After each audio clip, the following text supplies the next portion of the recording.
Welcome to the Right Hand Roadmap, the podcast for seconds in command of founder-led companies. I'm your host, Megan Long, owner of Second First. In each episode, we show you the path to success on your journey as the #2 leader in entrepreneurial companies.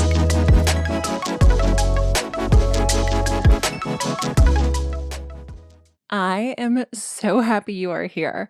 This is a fun episode. I want to talk to you about my very first business and lessons I learned about partnerships. I'm originally from the Chicago area.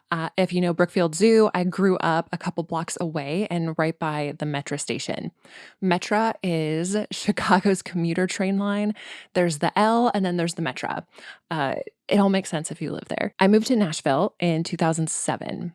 And my folks eventually followed as well. And they began doing what all parents do to their adult children, which is bring boxes and bins of all the stuff they kept over the years for you to sort through and store yourself. So we're talking old school stuff, old toys, everything.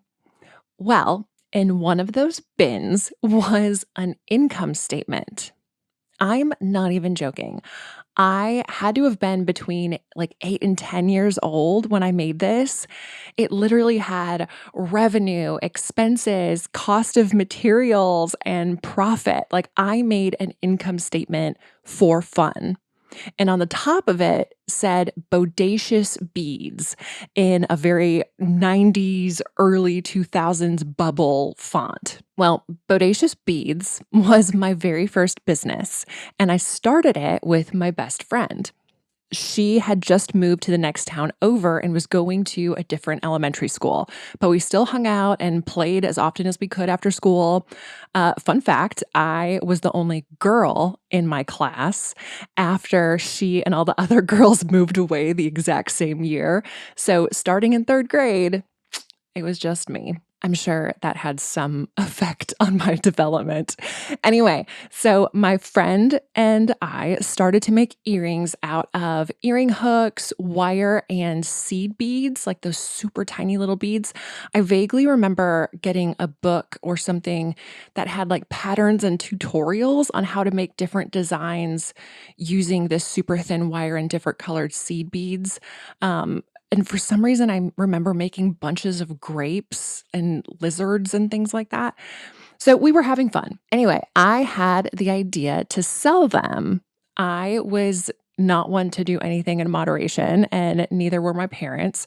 So we jumped in on it and had so much fun. My friend and I named the company Bodacious Beads, and I think her mom secured us a booth at a craft show in their town. Just a reminder again, we are between 8 and 10 years old. So we approximate how many earrings we'll have to make for this craft show. We split the supplies and agreed to get to work on making as many earrings as physically possible. My mom helped by making earring cards with our logo, and my dad helped by making this big, beautiful pink pegboard display board. And I did a foam board, big logo sign for the top of it in these big bubble letters. Y'all, I made so many earrings. Some obviously were more ornate than others. Some were super simple, but I had to have at least made 100 pairs to sell. The day of the craft show arrives.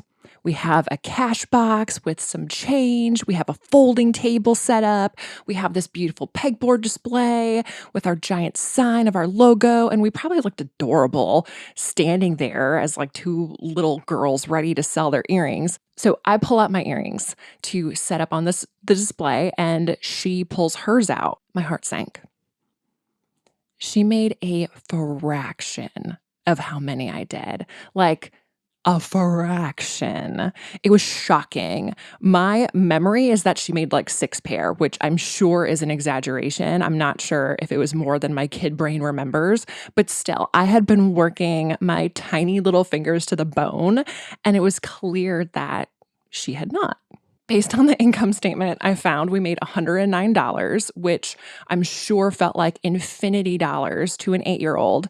And after expenses, again, this is from the income statement I found. I just need to underscore how weird that is for a little kid to make an income statement.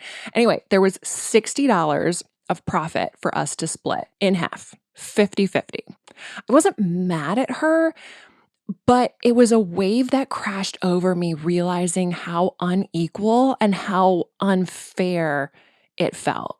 And that, my friends, was my introduction to unequal partnerships. I would be lying if I didn't have similar emotions during my time as a second in command. And I'm sure a lot of you occasionally feel these same feelings. The COO is often the one running the day-to-day of the business, while the CEO is on stages, guesting on podcasts, traveling to conferences. Sometimes it can feel like you are making hundreds of pairs of earrings while they show up to collect their profit. This is why in our second first framework, we have an entire section on reconciling your role to your goals. At its core, a career as a second in command is based on making someone else's vision reality. You are tasked with growing enterprise value and wealth for your founder. Amidst the long hours, stressful weeks, and large goals, it's essential to find that personal fulfillment and meaning in your role beyond just making someone else's dreams come true. Honestly, I would have loved to keep Bodacious Beads going. I would have wanted to have a conversation with my friend about how we could split the workload more evenly, but there was a lot that I found fulfillment in. I loved hearing people ooh and ah over my work. I loved seeing how happy it made some of the people wear these silly little designs that I came up with. And none of that was based in my friend. That fulfillment came solely from my own work. So at its core, partnerships and working relationships are so tricky, and it takes honesty, transparency, introspection, and vulnerability to make them work. To find show notes and links for anything mentioned in this episode, visit secondfirst.com/25. Be sure to subscribe to catch future episodes and leave us a review on whatever platform you are listening on. Remember, you don't have to navigate being a second in command alone when you have the right hand roadmap.